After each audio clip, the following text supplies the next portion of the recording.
ఇప్పుడే country delight యాప్ని download చేసుకోండి. Download the country delight app now. నమస్తే రమ్మగారు. నమస్తే జయ. ఈరోజు అమ్మ అవునండి, ఏ అలంకరణలో ఉంటారు, ఎలాంటి నైవేద్యాలు పెట్టాలి, పూర్తిగా మాట్లాడుకుందాం. పూర్తి వివరం. దుర్గాష్టమి. ఈ అష్టమి మనకి సాధారణంగా అష్టమి తిథి పనికిరాదు. ఏ దశలోనూ మనం అష్టమి నాడు ఎక్కడికి వెళ్ళకూడదు, అష్టమి నాడు అష్ట కష్టాలు వస్తాయి, ఇలాంటివి చెప్పుకుంటాం. కానీ రెండు ప్రత్యేక అష్టములు చాలా విశేషంగా జరుపుకుంటాం.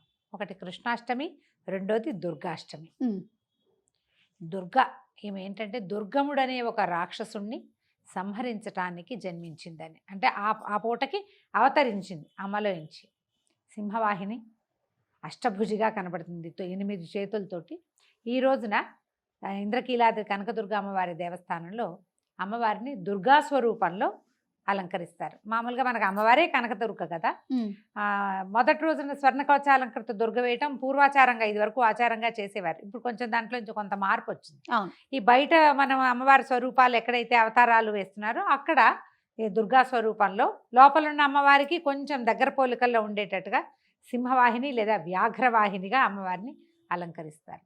ఈ అష్టభుజి 8 భుజాలతోటి ఆమెను చూస్తేనే భయం వేస్తుంది. ఈమె ఏమైనా ఘటనా సమర్థురాలుగా కనపడుతుంది.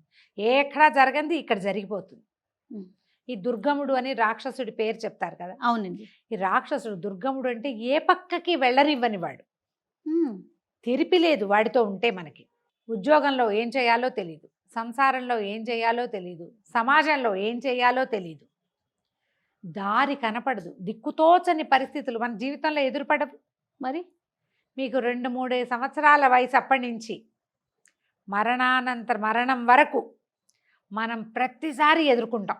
అవును. ప్రతి ప్రతి దశలోనూ అగమ్యగోచరమైన స్థితి, ఎటెళ్లాలో తెలీదు. పట్టుకుంటే పాము కోపం, విడవమంటే కప్ప కోపం. అంతేనా? పట్టుకుంటే పాముకి, విడవమంటే కప్పకి. అంతే. చూడు, ఎప్పుడు జీవితం అలాగే ఉంటుంది. ఈ పని చేయకపోతే వాళ్ళకి నచ్చదు, ఆ పని చేద్దామంటే వీళ్ళకి నచ్చదు. మధ్యలో ఒక విపత్కర పరిస్థితులు వస్తాయి. ఎగదీస్తే గోహత్య, దిగదీస్తే బ్రాహ్మణ హత్య. జీవితం ఎప్పుడు ఇలాగే ఉంటుంది. ఇలాంటి దుష్కరమైన స్థితిలో, దుర్గమమైన పరిస్థితులలో దుర్గని ఆరాధిస్తే ఈ పరిస్థితుల నుంచి మనని బయటపడేస్తుంది. అమ్మవారికి పులిహార నివేదన పెడతారు. కట్టు పొంగలి చాలా విశేషంగా చెప్తారు ఈ రోజున. మామూలుగా మనం రోజువారీ పెట్టేటువంటి వడపప్పు, పానకం, పళ్ళు, ఫలాలు, పాలు, ఇవి 9 రోజులు పెట్టుకుంటాం కదా. పానకం, వడపప్పు పెట్టుకుంటాము.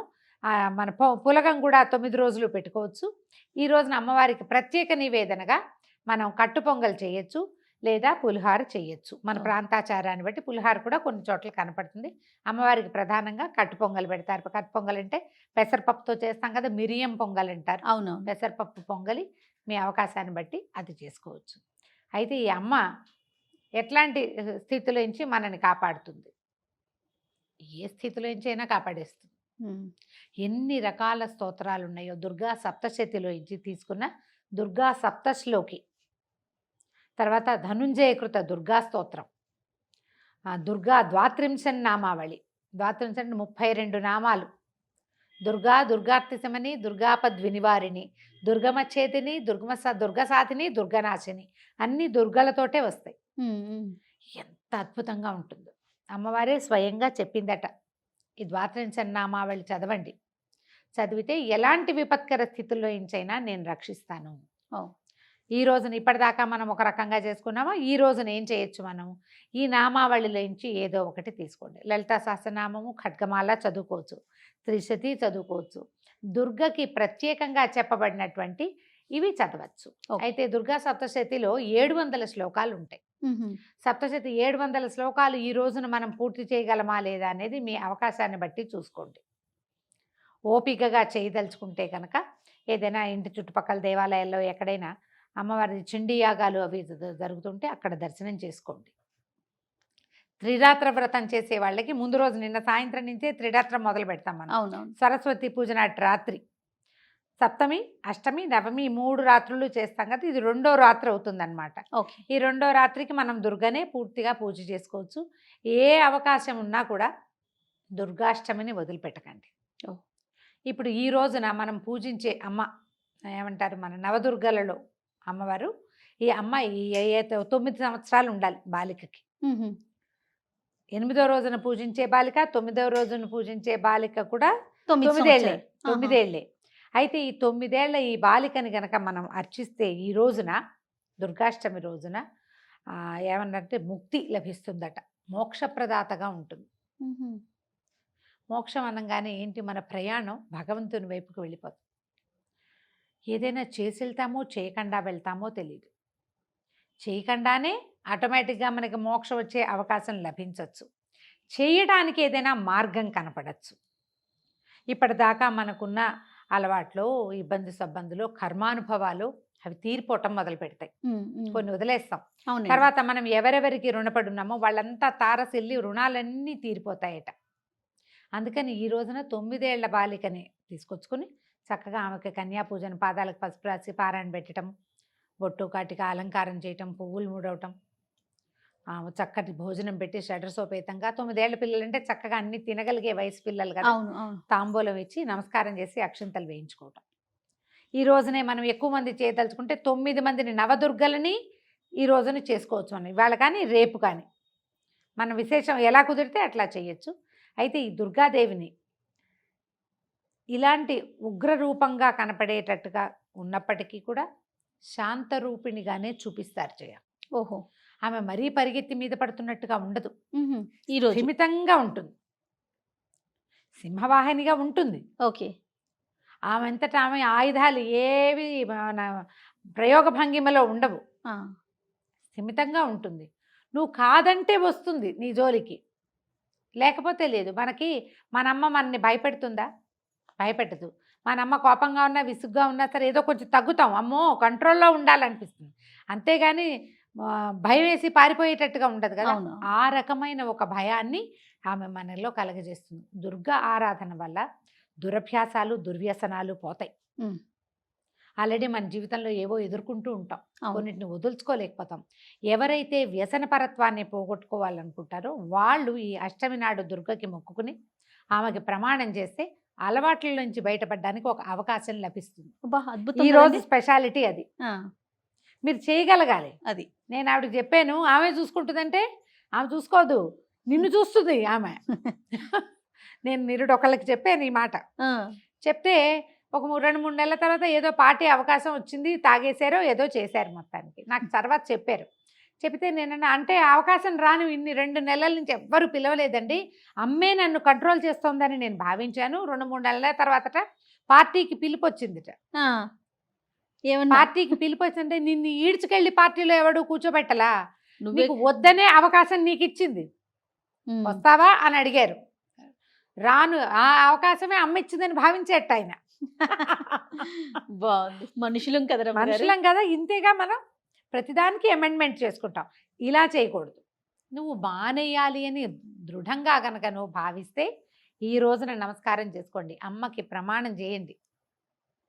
నువ్వు నాకు తోడుండు, నాకు ధైర్యాన్ని ఇవ్వు. ఎవరైనా పిలిచారు, నేను రానని చెప్పే ధైర్యాన్ని ఇవ్వు. పిలుపు వస్తేనే అది నా పిలిపే అని, అమ్మవారి పిలిపేనని భావించి వెళ్ళొద్దు. ప్రతి వాళ్ళు ఈ అవకాశాన్ని తీసుకోవచ్చు. ఎంత చిన్న హ్యాబిట్ అయినా మార్చుకోవచ్చు జయ మనం. అంతే కదా రమ్మగారు. పెద్ద దుర్వ్యసనాలు ఉండాలి కదా, దుర్వ్యసనాలకు అని అనుకోకండి. చిన్న చిన్న బ్యాడ్ హ్యాబిట్స్ కూడా మనకి కొన్ని ఉంటాయి. మాట్లాడటమో, తింటమనో, ఎక్కడికి వెళ్ళకపోవటమో, లేదా ఎక్కడికైనా వెళ్ళిపోవటమో, కోట్లాట కోరుతాను, అవన్నీ అమ్మకి ఇచ్చేయండి. అంతే. ఆమెకి నీకు ఇచ్చేస్తున్నాను, నువ్వు దీన్ని మళ్ళీ నా దగ్గరికి రానివద్దు. ఒకవేళ వచ్చింది అనుకో, అప్పుడు మనం ఇంజలు దుర్గా దుర్గా దుర్గా దుర్గా అనుకోవాలి. ఈ దుర్గాదాస్ కథే కదా మనం చెప్పుకున్నాం. అవును, గాజుల అమ్మవారి కథ. అతను ఏం చేశాడు, దుర్గాదాసు ఆ కథ చెప్పినప్పుడు మనం గాజుల అతను జ్ఞాపకం వచ్చింది కదా. చాలా మంచి కథ అండి. అతనికి సాధారణంగా అతని పేరు ఏదో, ఏ స్వరూపాన్నైనా దుర్గగానే భావించి, ఏ అమ్మాయినైనా దుర్గగానే భావించి దుర్గా దుర్గా దుర్గా అనటం వల్లే దుర్గ అతనికి కనపడింది. అది అది కూడా ఎట్లా, అతను రోజు చూసేటువంటి గాజులు వేయించుకునే సాధారణ బ్రాహ్మణ యువతి స్వరూపంలోనే కనిపించింది. నీకు దుర్గ అంటే ఆవిడ ఇంత సింహం మీద 8 చేతులతోటి కళ్ళు మిరుమిట్లు గొలిపేలాగా కనపడితే మనం తట్టుకోగలమా? మరి ఆయన దుర్గాదాసు తట్టుకోలేకపోయేవాడేమో. అందుకని సాత్విక స్వరూపంలోనే అతనికి దర్శనమిచ్చి నేను నీతో ఉన్నానని నిరూపించింది. దుర్గాదాస్ కథ జ్ఞాపకం చేసుకోండి. అవునండి. నిరూపణ, తను అలవాటుగా వేసే గాజులు ఒక పావలా ఎక్కువకి ఆశపడకుండా న్యాయమైన వ్యాపారం చేస్తూ దుర్గని నిరంతరం తలుచుకుంటూ ఉన్నందుకు ఆమె అతనికి ప్రత్యక్షమైంది. అదే కదా కదా, మనం కూడా అంతే. ఏదైనా నా నెత్తి మీదకి వస్తే అది నీ వల్లే వచ్చిందని అనుకోవద్దు. తప్పుకునే అవకాశం నీకు ఇచ్చిందని నమ్మాలి. నీ చేతిలోనే ఉంది. నేను చేయననొచ్చు, నేను రాననొచ్చు, నేను వెళ్ళకూడదు అనుకోవచ్చు. అవన్నీ నీ చేతిలో ఉన్న పనులే కదా. మన చేతిలో ఉన్న పని చేసి హ్యాబిట్స్ మార్చుకోండి.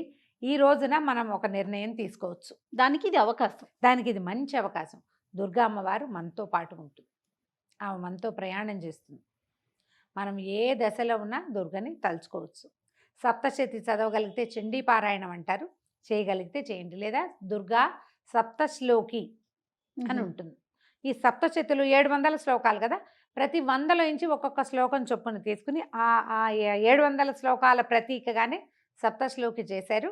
ఇది మనకి స్తోత్రనిధి యాప్లో దొరుకుతుంది. ఓకే, అది దొరుకుతుంది. దుర్గా ద్వాత్రింశ నామావళి దొరుకుతుంది. తర్వాత అర్జున కృత ధనుంజయ కృత దుర్గాస్తుతి, ఏంటది, ఆర్యమందర వాసిని అని వస్తుంది. ఆ స్తోత్రం కూడా చాలా బాగుంటుంది. అది చదువుకోవచ్చు. దుర్గా అష్టోత్తరం దొరుకుతుంది. దుర్గా అష్టోత్తరాన్నైనా సరే తీసుకుని చక్కగా అష్టోత్తరం చేసుకోండి. కొద్దిపాటి కుంకుమార్చన చేయండి. దుర్గకి కుంకుమార్చన చాలా ప్రీతి. ఆమెకి ఇష్టం ఎరుపు ఇష్టం కాబట్టి ఆమెకి ఎర్రని వస్త్రాలు కానీ, ఆరెంజ్ కలర్ కానీ, కొంచెం రిచ్ ఎరుపు, మనం కట్టుకున్న మెరూన్ కలరు అలాంటివి, కుంకుమ రంగు, మొద్దు కుంకుమ రంగు అంటారు మన వైపు. అవునండి. కుంకుమ రంగు వస్త్రాలు, ఎర్రని వస్త్రాలు అమ్మవారికి ధరింపజేయచ్చు. ఎవరికైనా ఇవ్వచ్చు. మనం ఒక కన్యకని పెట్టుకుంటే ఆ కన్యక కూడా ఎర్రని వస్త్రాలు, ఎర్రని గాజులు, కుంకుమ, తామర పువ్వులతోటి పూజ, ఎర్ర కమలాలు దొరుకుతాయి కదా, అవునవును, వాటితోటి పూజ అమ్మవారికి అత్యంత ప్రీతిపాత్రమైనవి. మీ అవకాశాన్ని బట్టి దుర్గని సేవించండి. ఈ ఏ అష్టమి మనం పూజ చేసుకో, కానీ ప్రతి అష్టమి నాడు మీకు ఒక అవకాశం ఉంటే ప్రతి అష్టమి నాడు, అంటే శుక్లాష్టమి, కృష్ణాష్టమి కూడా, శుక్లపక్షంలో అష్టమి, కృష్ణపక్షంలో అష్టమి కూడా అమ్మవారి దేవాలయంలో దర్శనానికి వెళ్ళండి. చాలా దేవాలయాల్లో అష్టమి నాడు అభిషేకం ఉంటుంది అమ్మవారికి.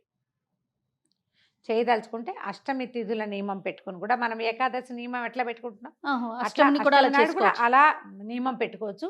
దానివల్ల ఏంటంటే మనకేదో జీవితం పట్ల భయము, జీవితంలో అవకాశాలు లభించకపోవటం, దారితోచని పరిస్థితులు, అవి మెల్లిగా తగ్గుముఖం పడతాయి. అవకాశాన్ని బట్టి చూడండి. సో అమ్మవారికి ఎర్రని వస్త్రాలు, ఎర్రని పువ్వులతోటి పూజ, ఇవి చేసుకుని ఈ రోజున సుసంపన్నం చేసుకుందాం. సంతోషం రమ్య గారు. నమస్తే. నమస్తే.